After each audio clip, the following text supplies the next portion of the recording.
should I know? I don't like it. You should learn not to bark. You shouldn't rob the dead. You take coins from I didn't their take mouth. coins. I exchanged them for smaller valuables. It's terrible. The gods notice, and you know you insult You people. bite people. I'm a dog. It's my business to bite people. Athenian pig! That's you. Do you know where you are? Look around. Are there bones at your feet? Ask them about the monster. Ask them how to get out. We should never have come to Crete. I've never liked islands. You get stuck on them. Labyrinth. This must be the labyrinth of Knossos. Nobody's been here for centuries. This was the Minotaur's prison. 1,000 Athenians died in these passages. 1,000? That's a nice round number. Let's leave it at that. The Minotaur must have charged that way.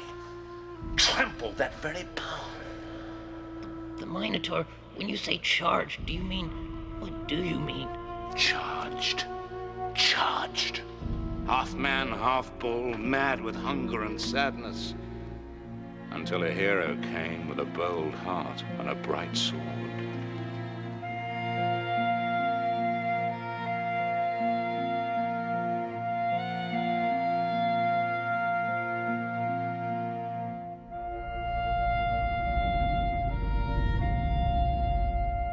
10 centuries ago, a creature was born, child of a terrible passion, son of a queen, son of a bull.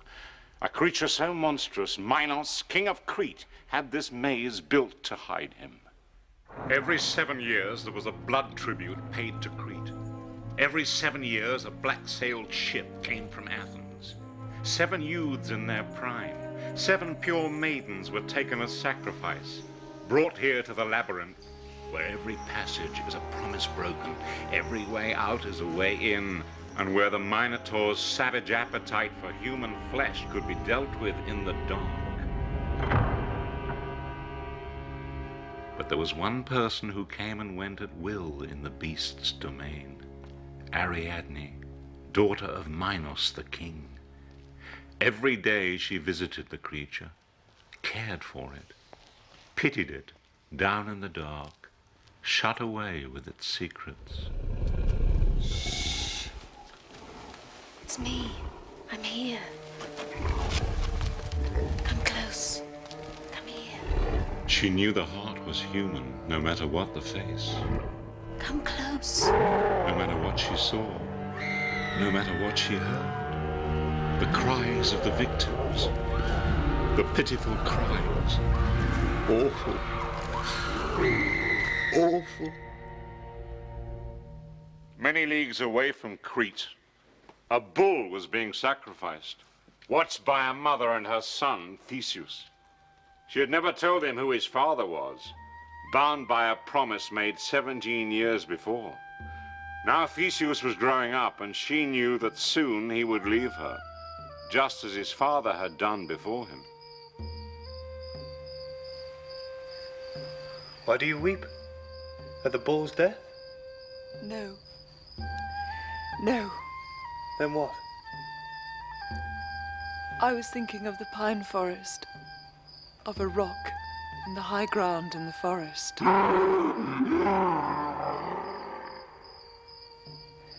When you can move the rock, you will find out who your father is.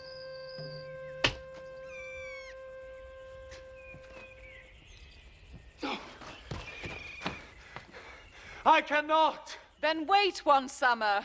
Why are you happy? Because when you can move the rock, you will leave me. Never. I promise. But Theseus couldn't wait another summer.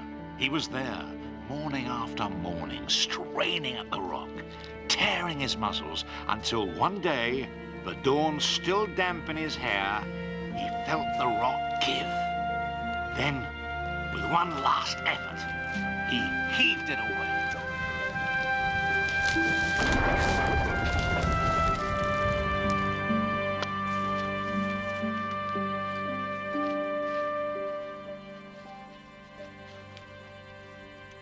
Mother, was my father a great warrior? Your father is a king. Your father is 𝐂𝐨𝐸𝐺, king of Athens. Theseus heard the story of his birth and vowed to go to Athens and make himself known to his father. I will come back. I promise. Go to Athens by sea. Don't risk the coast road. Danger will find you soon enough. Did he go by sea? No, he went by the coast road, plagued by robbers, giants, bandits. On the long journey, he slew Procrustes, Scyron the kicker, Cenas the pine bender, until at last he came to the great fortress of Athens, rising up from the sea. And with the dust of the journey still on his skin, he sought audience with 𝐺𝐸us, his father.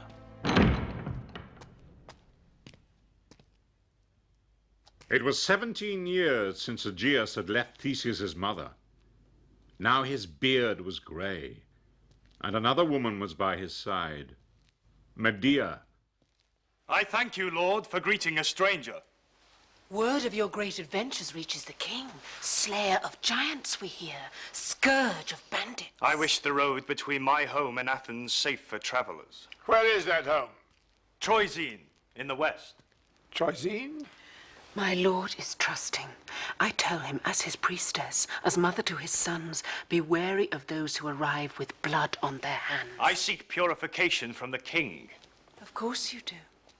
What is your name, warrior? Theseus, Lord. Your lineage? Some say my father is of the sea. Some say he is a great king. The king is insulted by riddles. Does he have your allegiance? I would give my life for him. I would take life from all who are his enemies. The king invites you to feast with him this evening. First, with his blessing, go to the river Kephissos and be purified. Then you are welcome in Athens. I don't like her. She's a witch. She was a witch. She was also a mother, and she knew Theseus. She knew nothing would stand in his way. Not love, not fear, not a promise. Theseus went to the river Kephissos and washed himself in readiness for the feast. Medea, wanting the kingdom for her own sons, also made preparation, mixing secret herbs and poisonous spices. Welcome, hero. My lady, my lord. Your sword? Forgive me, Lord. I wear it in peace. Drink, friend. Drink the wine. No! Theseus! My son! My son! Seize her! Seize the sorceress! A curse on you, 𝐺𝐸us of Athens. A curse on your son. You will bring each other nothing but pain and sorrow. Before a year is out, grief will poison you. Spitting out her foul curse, she vanished and was seen no more. But is that true?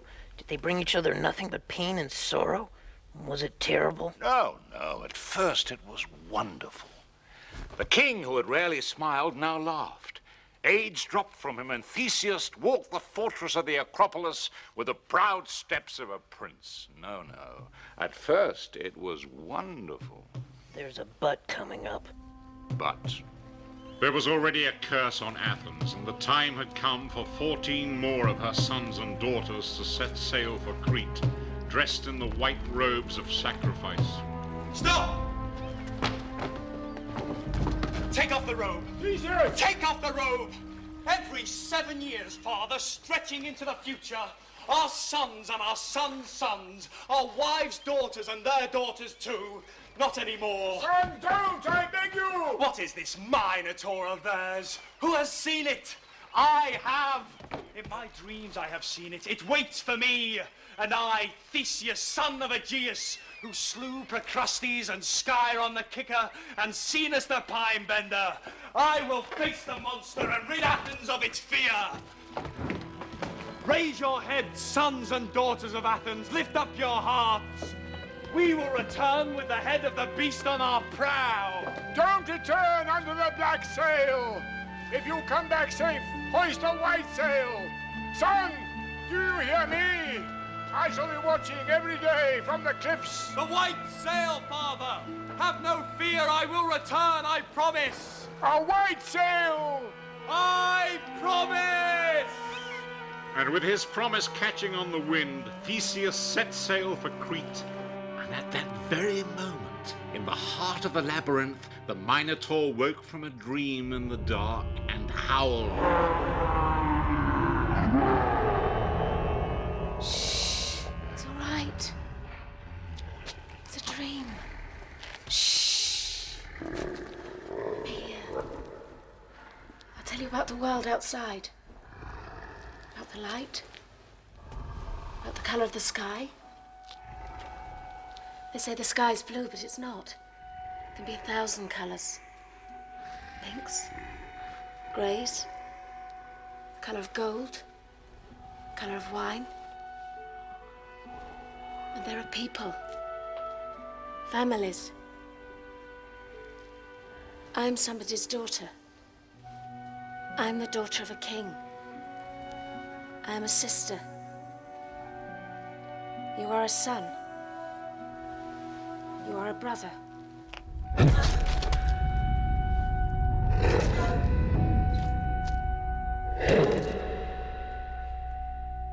As Ariadne came from the labyrinth, ran from the monster left with its secrets, Theseus, son of 𝐺𝐸us, sailed into Crete. And as the children of Athens came before her, Theseus, the hero, stood defiant. And as he saw her, as she saw him, the threads of their lives crossed, tangled, knotted them together. Kneel, Athenian. Who am I kneeling to? Ariadne, daughter of King Minos. If I said Athenian, I implore you, I beg you, kneel before me. Would you do that? How could I refuse?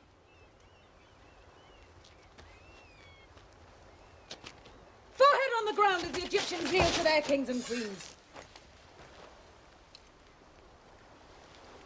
Who are you? Theseus, son of 𝐺𝐸us. The king's son? And you go to the Minotaur as sacrifice? Or did you think you would kill it? I think I was a fool I think so too. when I gave you a civil answer. Take him away, so die all enemies of my father. As the guards lifted him up, he felt her press something to his hand. It was a key.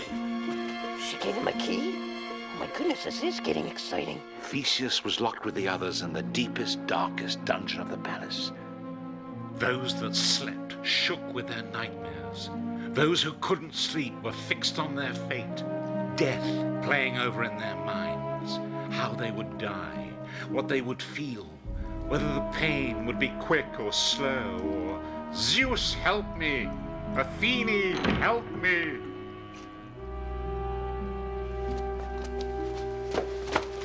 At the far end of the palace, you will come to a great door marked with gold.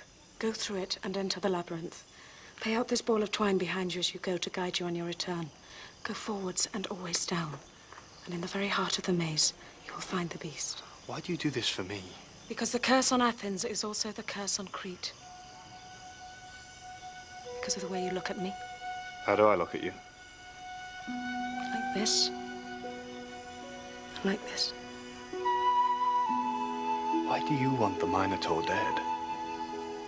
It shames my family. It shames me. What life does it have in the dark? It's loveless. Don't ask more. Go. Go and kill the beast. Promise me one thing. Promise me if you return, you'll take me with you. I promise. And so Theseus the hero opened the great door to the labyrinth.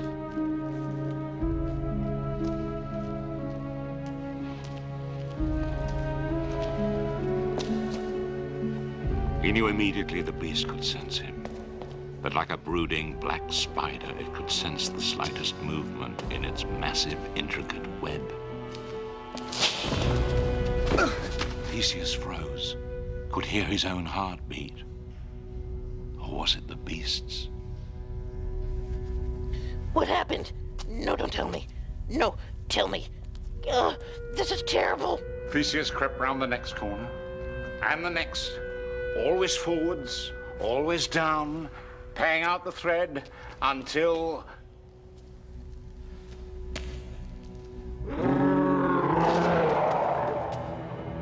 of a bull, the guile of a man. It knew every inch of its domain. Wherever Theseus went, it knew another way, suddenly appearing, smashing through passages, maddened, wild, famished.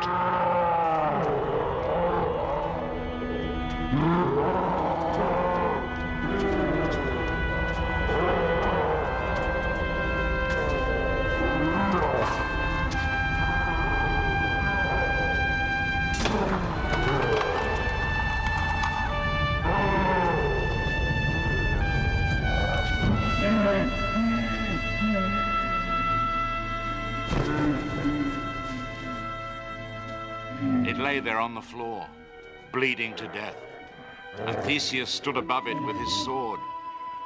And as he watched, its huge jaws moved, and it seemed to him as if the sounds coming from them were almost human. Mother, it seemed to say. Mother, father, brother, sister. No. Don't kill him. He's my brother.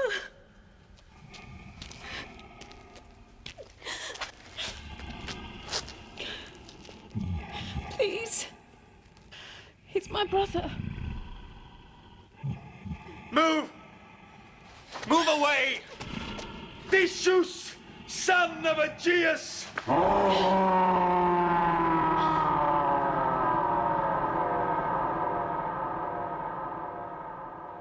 He killed it? He killed it. Oh. Oh, what? Was it really her brother? It really was. That's sad. That's why Ariadne always came here, isn't it? Because she was his sister. That's right. Did Theseus have to kill him? Couldn't he have been tamed? Theseus saw only the beast, saw only the moment when he could hold the horns aloft on the quay at Athens. His father's face, the pride, the hero's welcome. All his life had been for that moment. The birth, the rock, the sword, the labors, all for that moment when he struck off the head of the Minotaur. Within an hour, he was pulling out of the harbor, firing the Cretan ships, heading out towards the open sea, the beast's head wrapped in sailcloth. Did she go with him? She did go with him. She loved him. From the first moment she'd seen him, she loved him. But already she saw his heart was growing cold and famous, and she was forced to look on the bloodied sail which covered her brother's head, and the burning of her father's mighty fleet. And regret chilled her as she stood and watched Crete recede and fade on the horizon, knowing she could never go back. The next night they put in at Naxos, certain of their safety. Danced the dance of the crane. The 14 Athenians danced the ritual steps of victory. Feasted late into the night. The fires, the wine, the triumph flushing their faces. And Ariadne watched, pale as sin, watched and waited for her new lord to join her, waited for him to lie with her. And when the fire had died to its embers, when the wineskins were dry, when his feet could no longer carry him, Theseus came to her. And all night he promised her anything, everything. The promise of a man to a woman. The promise his father had made to his mother. And broken. So he married her. When Ariadne woke, the bed was empty. The sun beat down on the white sand. She looked for Theseus, but he was gone. She ran to the shore, running through the ashes of the feast, running in the footprints of the dance into the water, as the ship with the black sail carried Theseus to Athens. Theseus! Son of 𝐂𝐤𝐸! Breaker of promises! Betrayer! But already Theseus's thoughts were elsewhere, puzzling on the beast's head he kept in the sailcloth, now folding, now unfolding, amazed that with each day its features seemed to him more human, more gentle. That was his sail. That was the white sail. He promised he would hoist it on his return. I know. Not wrap the head in it, he promised his father. 𝐂𝐺EUS had grown old scanning the distance. He had grown old waiting. And then one day, standing at the edge of the cliffs, he saw a sail approaching. He held his breath. From the altars of my family you lured me. My brother's blood on my hands, faithless one. His eyes were weak, the sun so blinding. At first he could not tell if it were white or black. You carry the beast's poor head with you, but also my heart, my wretched heart, abandoned on this shore, no way back, none forward. I curse you! I curse you! I curse you! His heart broke and he leapt out into the dazzling light of the day, into the sea, which ever after bears his name. I curse your birth! I curse the love I bore for you! You gods who watch all things, hear my cries, mark my tears! Let the sky fall on him, the sea swallow him, the earth drown him! He abandoned me!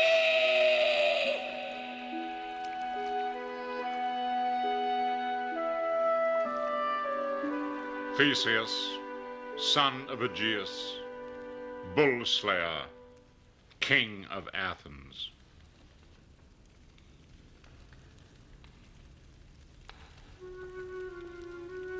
Many nights he would dream of wandering through the winding corridors of his palace, looking as he had done once before for a monster to kill.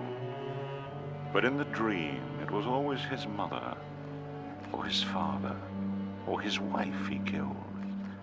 And when he caught his own reflection, he had the monster's face.